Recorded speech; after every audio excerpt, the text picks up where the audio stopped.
بسم الله الرحمن الرحيم. إن الحمد لله نحمده ونستعينه ونستغفره ونعوذ بالله من شرور أنفسنا وسيئات أعمالنا. من يهده الله فلا مضل له ومن يضلل فلا هادي له، وأشهد أن لا إله إلا الله وحده لا شريك له، وأشهد أن محمدا عبده ورسوله. أما بعد.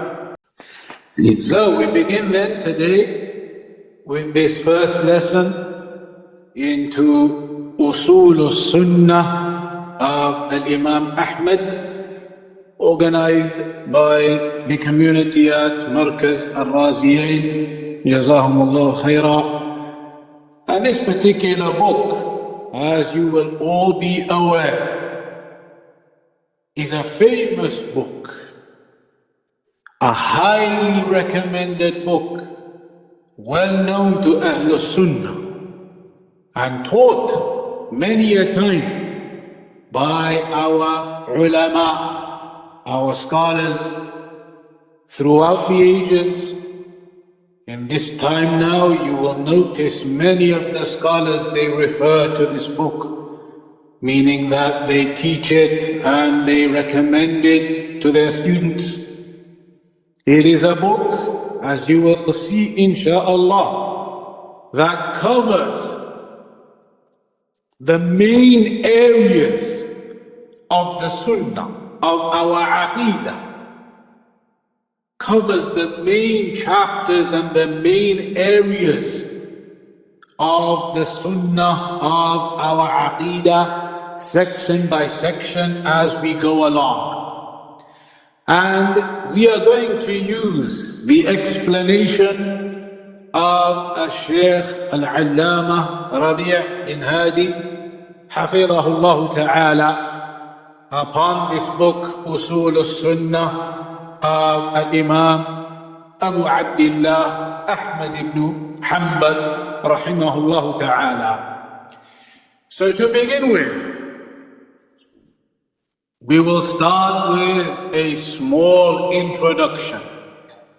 And this is the introduction that Shaykh Rabi' has at the start. And he mentions, فَإِنَّ الْعَقِيدَةَ الْإِسْلَامِيَّةَ التي جاءت بها الرسالات كلها هي بمنزلة عظيمة في الإسلام، إذ هي أصل الإسلام، وهي مقياس لصحيح الدين من فاسده.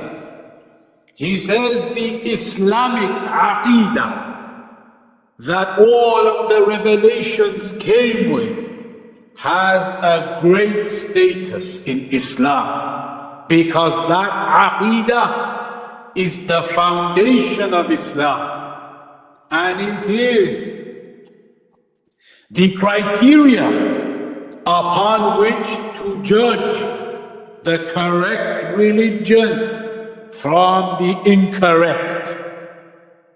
ومن هنا اهتم علماء الإسلام، علماء أهل السنة والجماعة، ببيان هذه العقيدة وشرحها والدعوة إليها والذب عنها، وألفوا في ذلك مؤلفات وضمنوا كثيرا منها في ثنايا المؤلفات.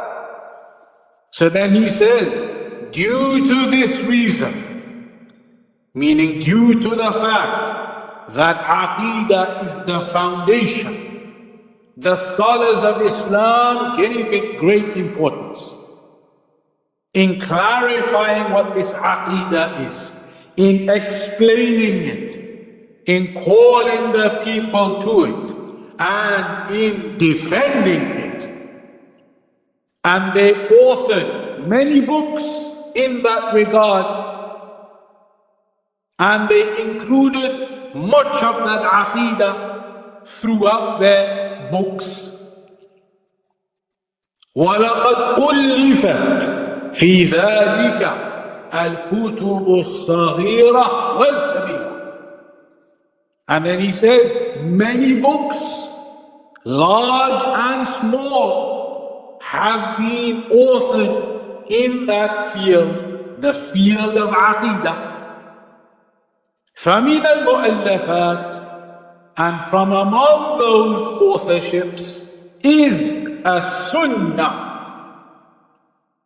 of Abdullah, the son of Aḥmad, and also the book known as As-Sunnah of Al-Khallal and Al-Shari'ah of Al-Ajuri and Sharh Uṣūlu i'tiqād Ahl-Sunnah of Al-Lalika'i, and many others. Many other books have been authored in the field of Aqidah.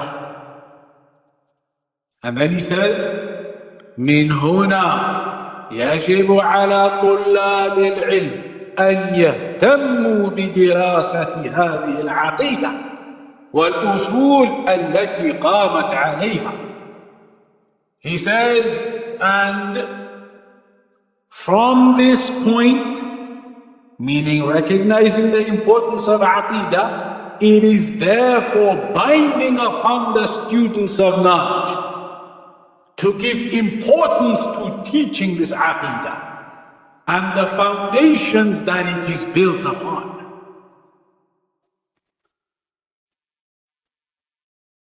And then he says, وَمِنَ الرَّسَائِلِ الْمُخْتَصَرَةِ التي ألفت لبيان العقيدة هذا الكتاب الذي ألفه الإمام أحمد.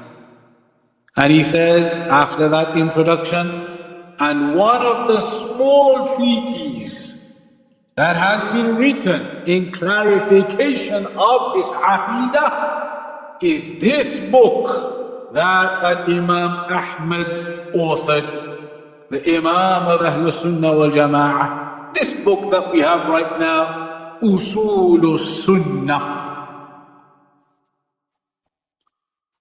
And so, this introduction highlights to us what this book is about. This book is about the foundations of our religion. It is about the different aspects of Aqidah. And it is a tremendous book. If you go through this book carefully now, one session at a time, carefully making notes, thinking about each section that we go through, learning all those sections one by one, by the end of it, insha'Allah ta'ala, you will certainly be more knowledgeable regarding your religion. You will certainly be more knowledgeable regarding this pure Aqidah and the foundations of the Sunnah. You will certainly be more knowledgeable if indeed you strive with sincerity to learn the religion. And remember the great importance of that, of learning, of studying, of going through books.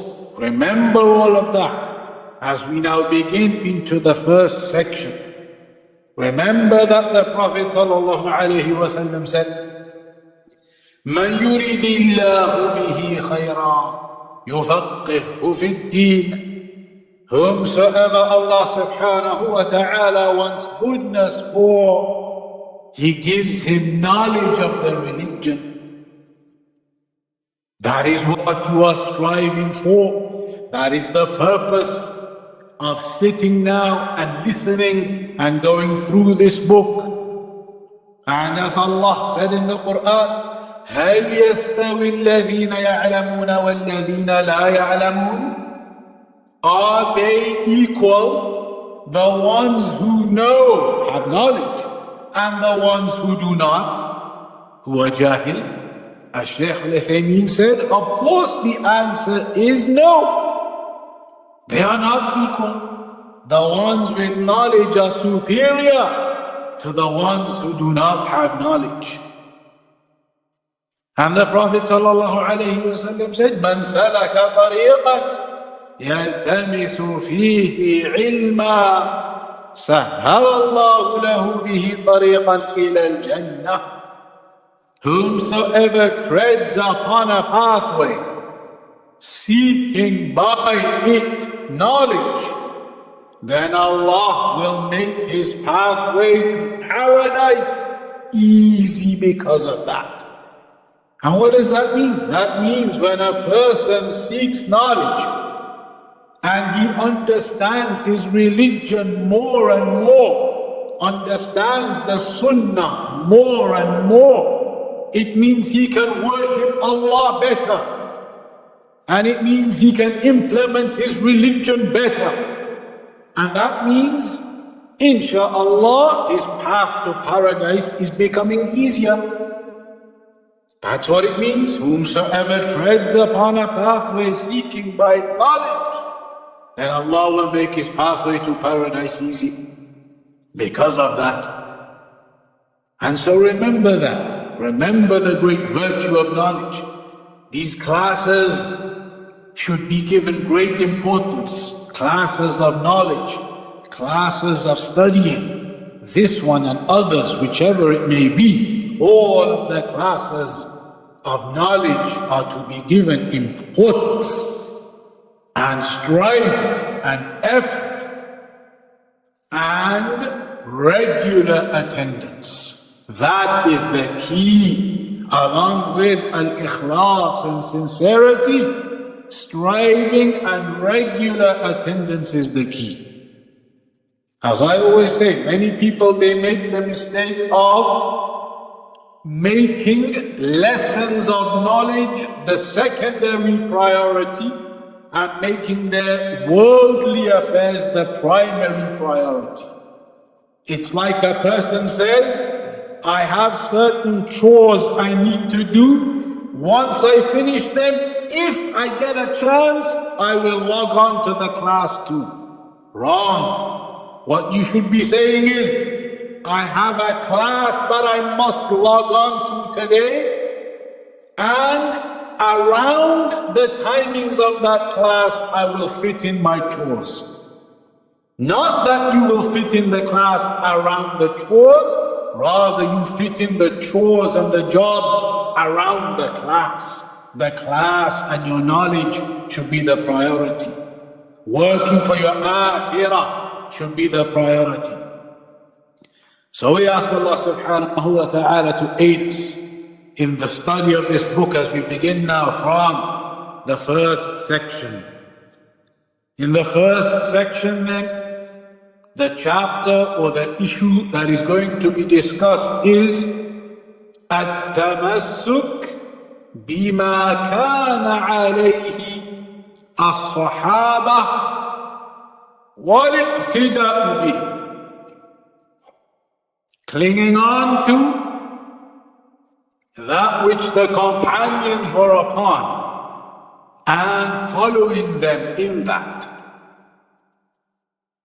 Clinging on to that which the companions were upon and following them in that.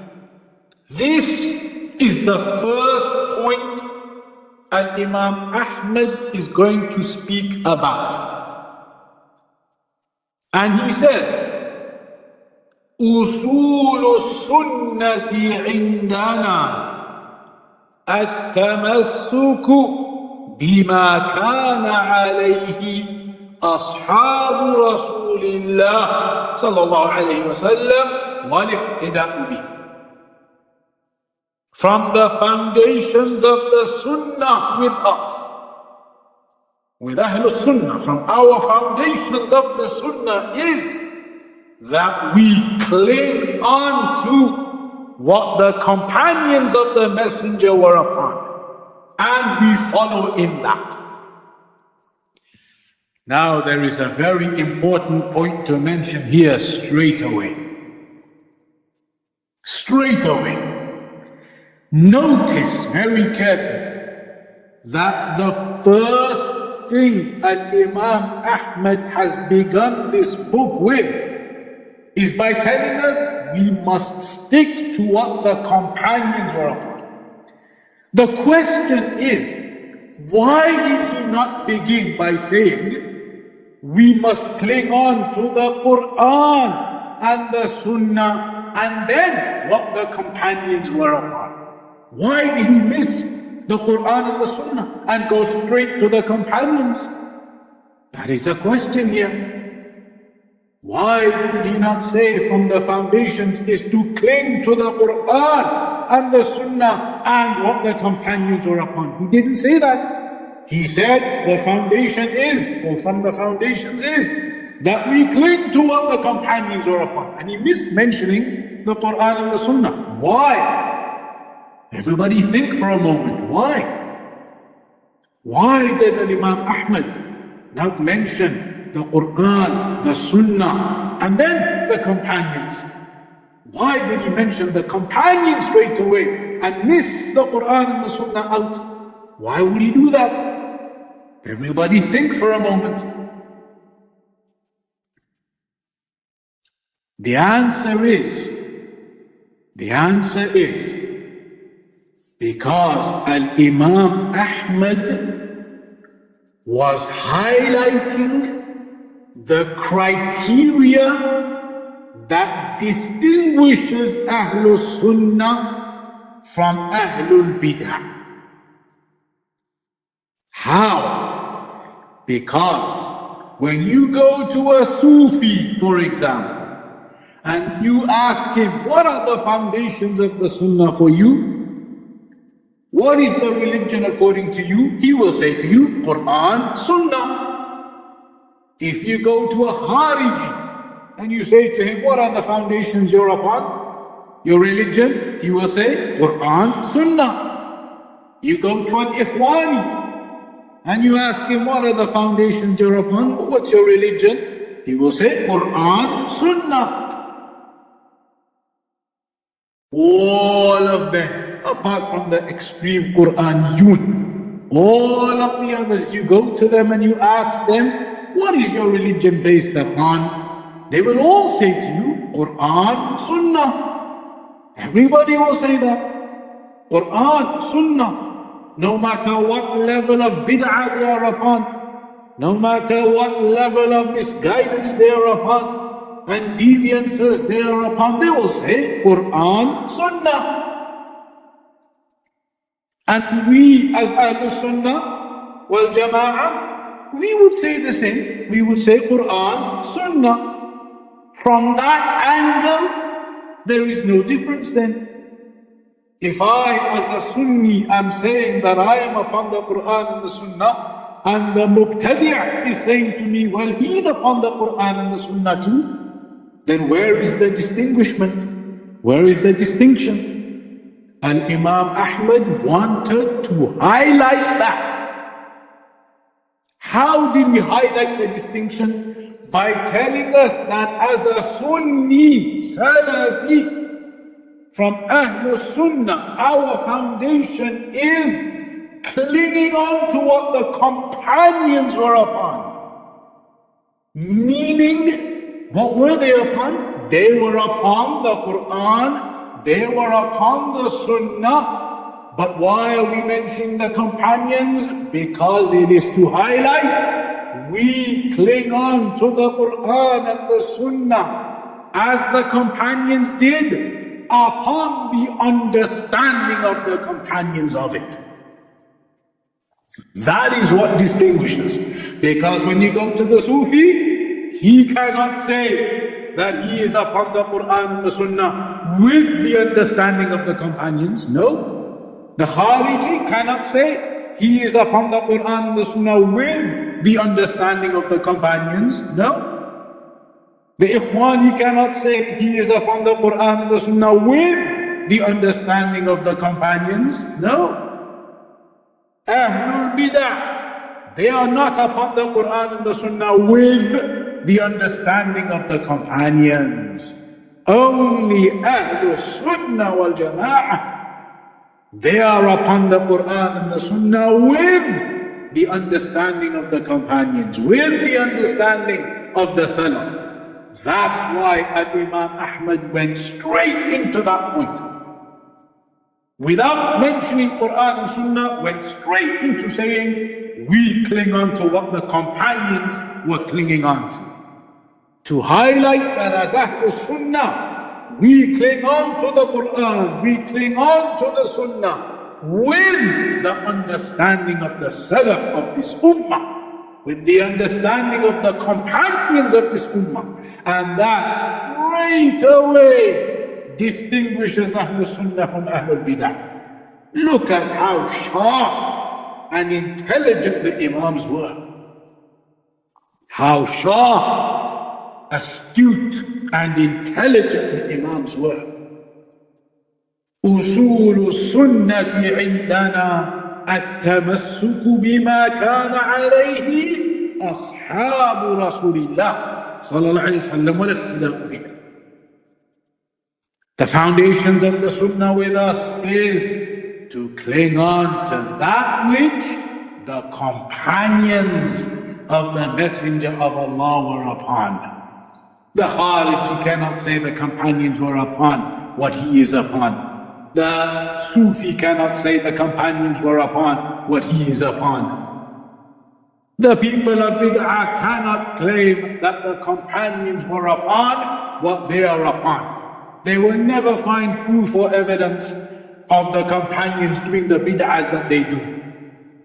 And so that is why Imām Aḥmad started with this line, to distinguish straight away that our aqeedah, the foundations of the Sunnah that we follow, our religion, it is the pure religion that the Messenger left behind from that revelation from Allah, that was understood and implemented by the companions of the Messenger, by the Salaf. And that's a very important point. Because like we said, every innovator or deviant person, even the commoners who do not know any better, if you ask them, they will say, of course, we are upon the Quran and the Sunnah. We must follow the Quran and the Sunnah. We need to make sure we are all upon the Quran and the Sunnah.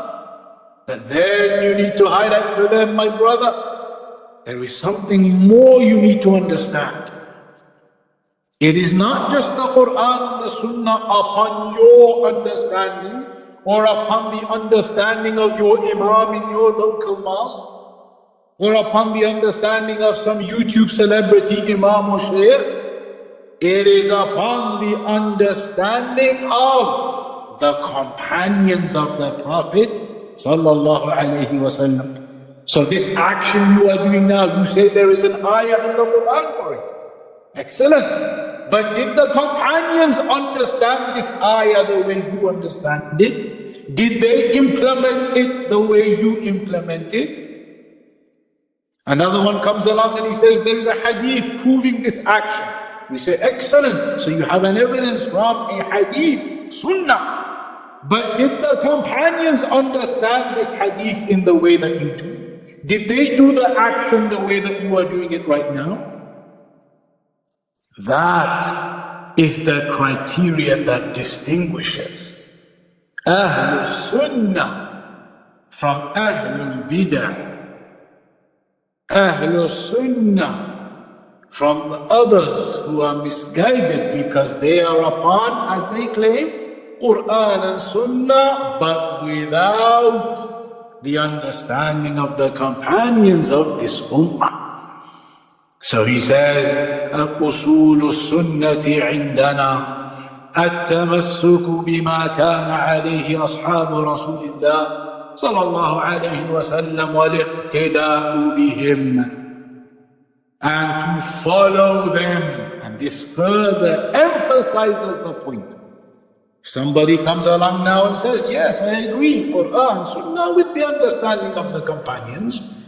So then you say, al-iqtida'u bihim. So are you in reality then following them in that? You claim you are upon the understanding of the Salaf. The Salaf didn't do this, they didn't do that. This bid'ah, where is that from the Salaf? Follow them if you claim that you are upon the understanding of the companions. And then, وَتَرْكُ الْبِدَعِ, and to abandon innovation. That is from the foundations of the Sunnah, to abandon innovation. These opening sections are of extreme importance.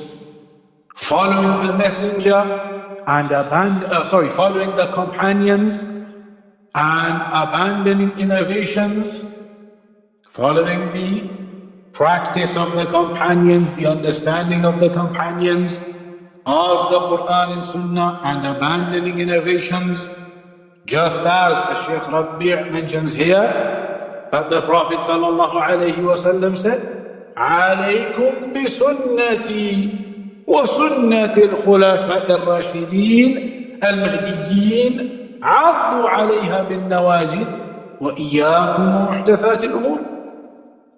Upon you is to cling to my sunnah and the sunnah of the rightly guided caliphs, al-Khulafa, al-Rashidin, al-Mahdiyyin. Bite onto it, bin nawajid. Notice in this narration, the messenger said, bite onto it with your molar teeth.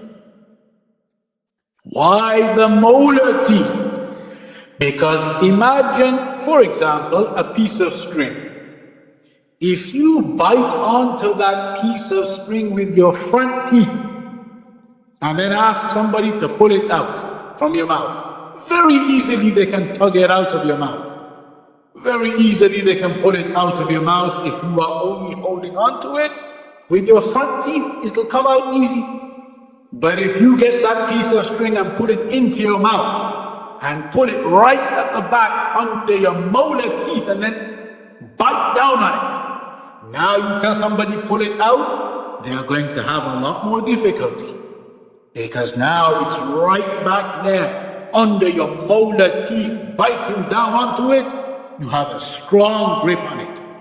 That is why the messenger said, bite onto it with your molar teeth. Not just bite onto it generally, with your molar teeth, so that it is right in there, holding down. Not just on your front teeth, it can be lost easily. So, عَضُّوا عَلَيْهَا بِالنَّوَاجِذِ. And then, وَإِيَّاكُمْ وَمُحْدَثَاتِ الْأُمُورِ. And be warned from the newly invented matters, which is the affair of avoiding innovation. In another narration, the messenger said, هذه الأمة ستفترق إلى 73 فرقة كلها في النار إلا واحدة. That this ummah, it will split up into 73 sects, all of them in the fire except one. قالوا من هي? They said, who is that one? قال ما أنا عليه وأصحابي. He said, what I am upon and my companions. What I and my companions are upon. In another narration, تركتكم على البيضاء ليلها كنهارها لا يزيغ عنها إلا هالك. That I have left you upon clarity. Its night is like its day, clear. Nobody strays away from it except that they are destroyed. So Shaykh Rabi' says, فَالصَّحَابَةُ تَمَسَّكُوا بِهَا وَلَمْ نَجِدْ فِيهِمْ هَالِكًا إِنْ شَاءَ اللَّهِ. The companions, they all clung on to it. And so you will not find anyone destroyed among them. وَزَاغَ بَعْضُ النَّاسِ بَعْدَهُ. But then there were people after them who went astray. في آخر عصر الصحابة وكذلك في أوساط عهود التابعين. Right at the end of the era of the companions, there were people of innovation and misguidance who began to go astray. At the end of the era of the companions, and we know that the final companion to die was in the year 110 Hijri. That was the final companion to die in the year 110 Hijri. So getting close to that kind of time, towards those decades leading up to that, around that time, the people of innovation and misguidance began to appear. And especially during the time of the Tabi'een, the next generation after the companions, then innovation did become spread. And the Khawarij and the Rafida and those likes, they began to appear, they were there. In those times, it was very soon after the death of the Prophet ﷺ and the departure of the companions that bid'ah began to arise more and more. And so Imām Aḥmad highlights,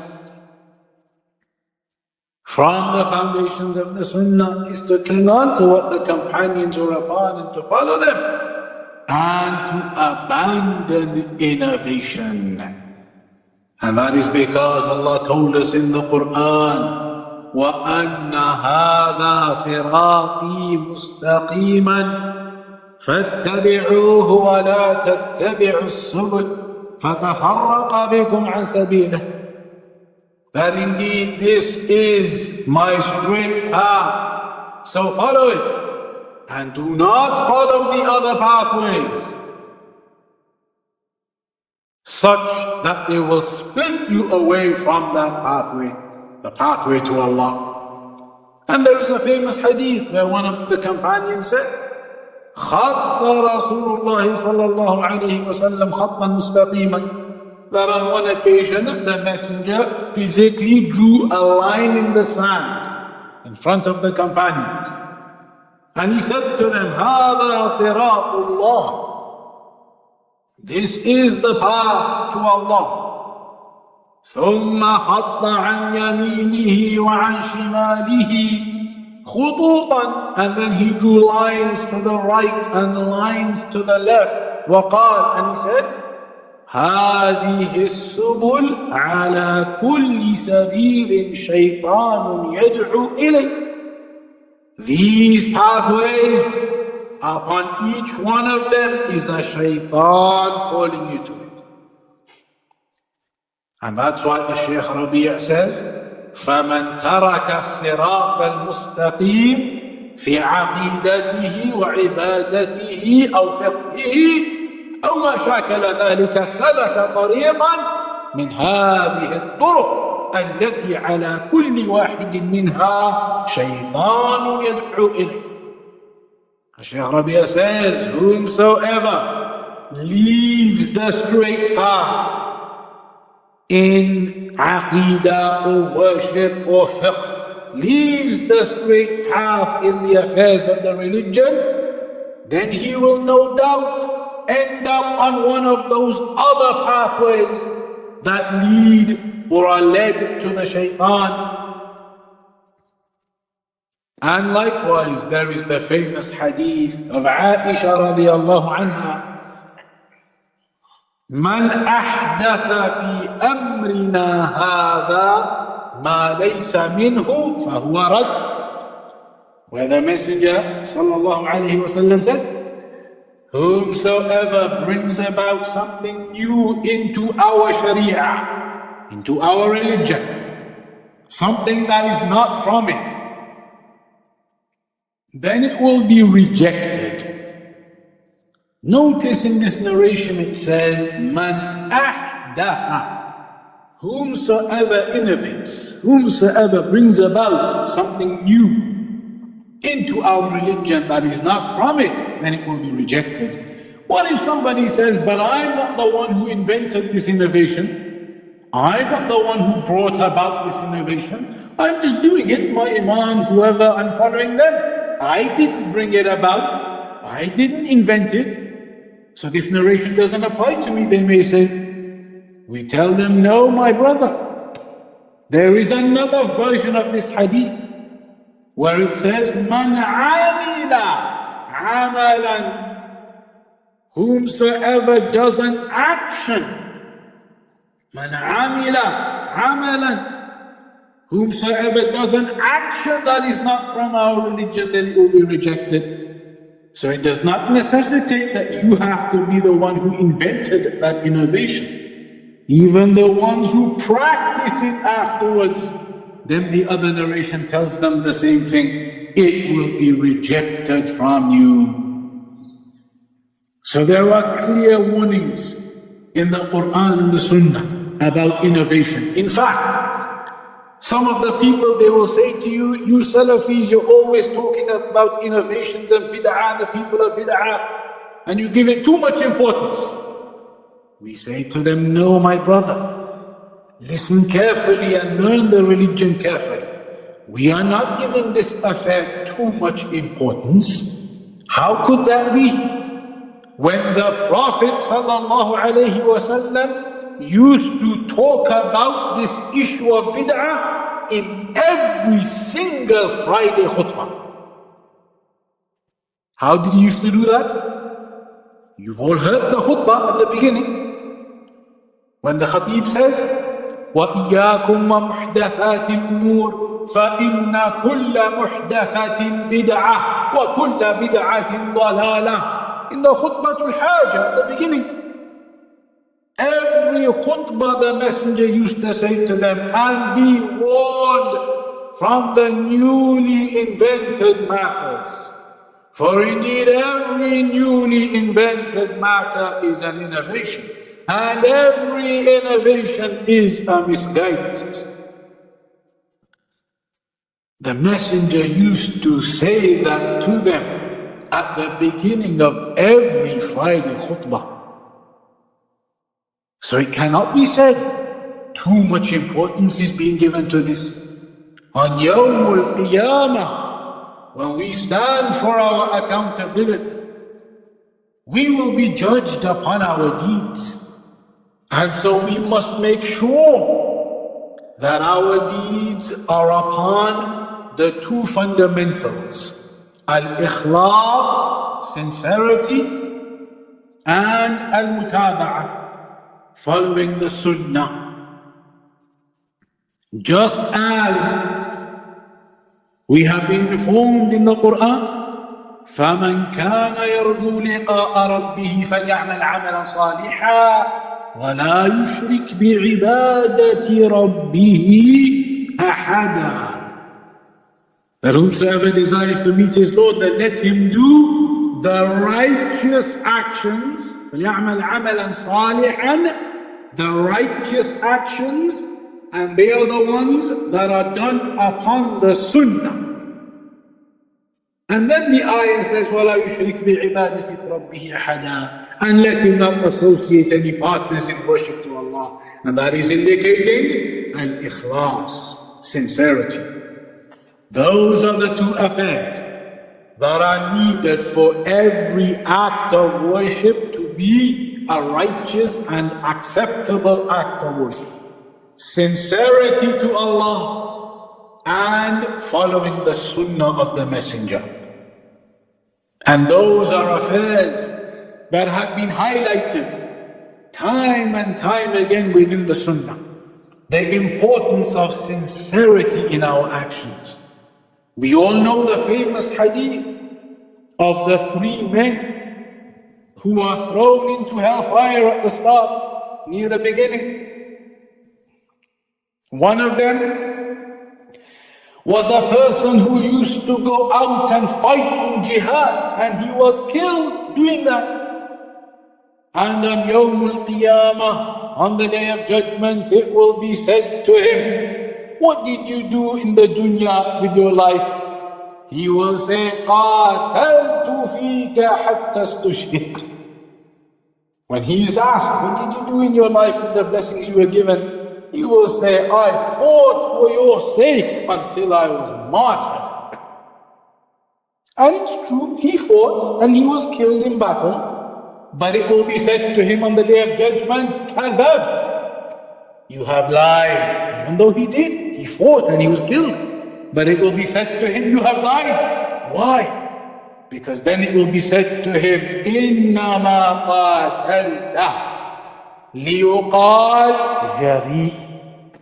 You only fought so that the people would say, look how brave he is. Look how courageous he is. You wanted the praise of the people, meaning, وَقَدْ قِيلَ, and that's exactly what they did used to say. they used to praise you for your bravery. And so this individual only used to do that for the praise of the people, not with sincerity to Allah. So then what happens to him? فَيُصْحَبُ عَلَى وَجْهِهِ وَيُلْقَى فِي النَّارِ. He is dragged upon his face and thrown into the fire. Another man on that day, he used to learn knowledge and Quran and teach the people. And he will say, that's what I did, oh Allah. I taught the people the Quran, etc. And he did. He used to do that. But it will be said to him, كَذَبْت, you have lied. You only used to teach them Quran, etc. لِيُقَالْ عَارِفْ. So they would say, what a beautiful reciter you are. You were looking for praise from the people for your recitation. That was your intention when you were teaching them. And so the same with him. يُصْحَبُ عَلَى وَجْهِهِ وَيُلْقَى فِي النَّارِ. He is dragged upon his face and thrown into the fire because he did not do his action of teaching sincerely for the sake of Allah. He did it for praise. And a third individual on that day was a man who Allah had given great wealth to, and he will say that I spent all of that wealth, or much of that wealth, I spent it in charity for your sake. ما تركت من سبيل تحب أن ينفق فيها إلا أنفقت فيها.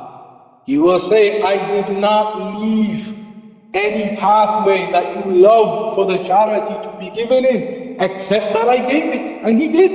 He used to spend in charity everywhere, mosques and Islamic schools and who knows, all types of things that are pleasing to Allah. He would spend his money.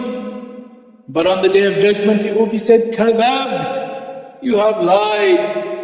You only spent all of that money and gave in charity, لِيُقَالْ جَوَادٍ. So the people would say, look how generous he is. So that they would praise you for your charitable nature and how much money you give. You wanted praise from the people and you got it. The people used to praise him, how charitable you are, how kind you are, how generous you are. He never did it sincerely for the sake of Allah. So then what? يُصْحَبُ عَلَى وَجْهِهِ وَيُلْقَى فِي النَّارِ. He is dragged upon his face and thrown into the fire. And so if we desire our actions to be upon the way of the Sahaba, the Salaf, the first thing is al-ikhlas, sincerity. But that is not enough by itself. Being sincere by itself is not enough for the action to be righteous. Sincerity needs something else with it. And that other thing, that other pillar is al-mutaba'ah. Following the Sunnah of the Prophet sallallahu alayhi wa sallam. And that's why it is mentioned, كَمْ مِن مُرِيدٍ لِلْخَيْرِ لَمْ يُصِبْهُ. How many people who desire goodness never achieve it? Many people, they may have sincere intentions, but they never actually do any good. They never actually achieve goodness in their actions. But how if they are so sincere? Because sincerity alone is not enough. Sincerity with implementation of the Sunnah is needed for the action to be righteous. Imagine, I'll give you an example, an easy example to understand. Imagine a person, he comes along one day and he says that I am on holiday from work today, I have a vacation day, I don't have to go to work today, so I got spare time on my hands. Today I think for Dhuhr prayer, because I want to use my free day to increase in worship and to do as much worship I can for Allah. I'm busy the other days when I'm working, today I'm free. I want to increase and do as much worship I can for Allah today. Today for Dhuhr prayer, I think I'm going to pray 6 rak'at instead. I'm going to pray 6 rak'at instead to increase my worship and my love for Allah sincerely to do ibadah. Okay, so he is claiming he has sincerity. Fine. He is saying sincerely, I want to do worship, I want to use my free time today. Let me pray 6 rak'at for Dhuhr instead of 4. Allah will be pleased with me. I'll do more worship. We say no. Your sincerity might be there as you claim, but following the Sunnah is not. There is no such thing as 6 rak'at for Dhuhr prayer. It is only 4 for the resident. So this action of yours will be rejected, even if you claim sincerity in it. Because sincerity alone does not bring about a righteous action. It needs implementation of the Sunnah with it. And likewise, the other way around. If somebody is fully implementing the Sunnah, but they are not sincere, then that means they are falling into showing off. They are doing their actions for other than the sake of Allah. So it is very important to remember al-ikhlas wal-mutaba'ah, sincerity and following the Sunnah of the Prophet sallallahu alaihi wasallam. That is how our actions will be deemed as righteous. Just as Allah said in the Quran, وَالْعَصْرِ إِنَّ الْإِنسَانَ لَفِي خُسْرٍ إِلَّا الَّذِينَ آمَنُوا وَعَمِلُوا الصَّالِحَاتِ. That by time mankind is in loss, except for those who believe, have Imām and do righteous actions. The righteous actions are sincerity and Sunnah. That is the meaning of following the companions. The companions, their actions are to be done upon Sunnah and sincerity. So this is the opening section of Uṣūlu Sunnah, the opening section of this great book, where Imām Aḥmad said, Uṣūlu Sunnati عندنا التمسك بما كان عليه أصحاب رسول الله صلى الله عليه وسلم والاقتداء بهم وترك البدع وكل بدعة فهي ضلالة. So the foundations of the Sunnah with us are to cling on to that which the companions were upon. We explained that. وَالِاقْتِدَاءُ بِهِمْ, and following them in that. And abandoning innovations. تَرْكُ الْبِدَعِ. For indeed every innovation is a misguidance. There is no such thing as innovation being good and pleasing to Allah. Rather, if you wish to please Allah and you love Allah, then the manner of doing that is implementing the Sunnah, not innovating into it. As Allah told us in the Quran, قُلْ إِن كُنْتُمْ تُحِبُّونَ اللَّهَ فَاتَّبِعُونِي يُحْبِبْكُمُ اللَّهُ وَيَغْفِرْ لَكُمْ ذُنُوبَكُمْ. That if you truly love Allah, then follow me. Follow me. That is the way that you show your love for Allah. Not like the people of innovation, they celebrate the birthday of the Messenger and they say, we are showing our love for Allah and His Messenger. No.